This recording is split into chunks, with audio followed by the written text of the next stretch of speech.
You can't see this, but I don't know where you are. Like, I'm like totally immersed. It's a lot clearer. This is more like a high-end night vision mode, so I appreciate the clarity, because if you are going to accidentally walk out of your space, you need to know, oh, you're about to hit a lamp. A couple words about the headset. It's lighter than the original Rift, in my opinion.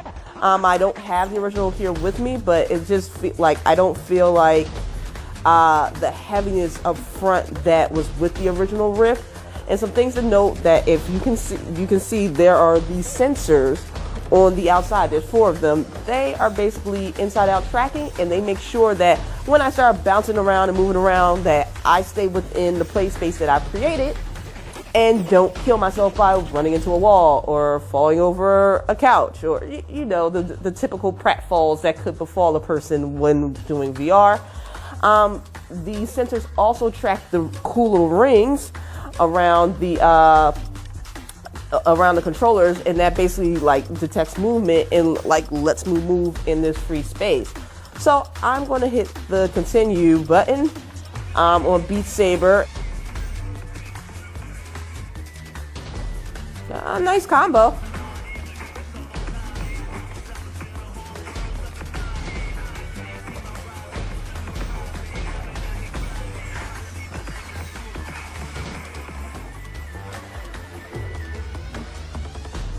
Nice. All right, let's try this again. All right. Am I looking at you now? All right, so I just played a little Beat Saber, which is cool, but it's kind of stationary for the most part.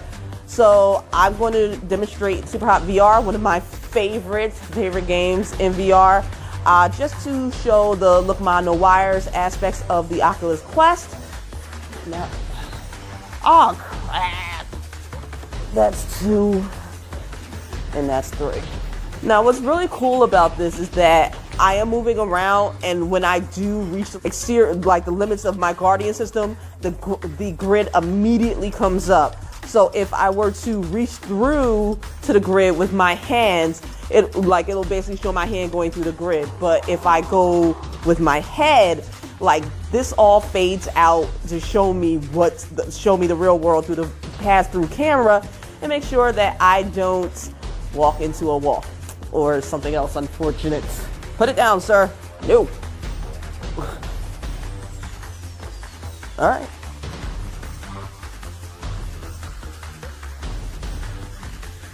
One, 2,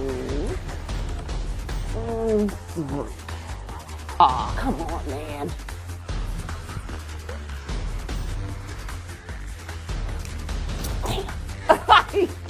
Well, I will be here all day if given the opportunity, but this is Super Hot VR, and this is the most calisthenics that I've done in quite a while.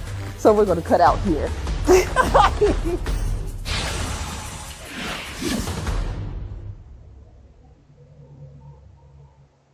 Picture this. After a long day of work, you walk to your favorite bar, slide into the corner booth, and toss back some pints with your pals. Thanks to the coronavirus pandemic, this may seem impossible, but it's not. Sometimes seeing family and friends over Zoom just doesn't cut it, and VR might be the best way to get that human interaction that we all need. This is why virtual reality will become a must-have for our socially distanced future. You're watching The Deets, a show where we demystify the technologies that are shaping the future. I'm your host, Riley Wynn. Is anyone else starting to feel the flat screen fatigue? Self-isolation has people turning to VR headsets to stay connected with friends and family, as well as add another dimension to the working from home environment. VR manufacturers have seen huge spikes in headset sales in the last 6 weeks, with some selling out completely. And since the country has been on lockdown, VR platforms and chat rooms have been filled with avatars around the clock. Unlike Zoom, when you're in VR, you never have to deal with your own avatar or look at your unshowered face. There's something about sharing a virtual world with someone that just makes the whole experience more fun. Half Plus Half is a VR multiplayer game that offers a bunch of activities. You can float in an endless ocean, play hide and go seek, bounce the ball back and forth, or fly around the sky with strangers. It's basically like the old game Second Life, but in VR. And since the pandemic began, half plus half's online users have doubled, showing that people need to get out and explore in any way they can.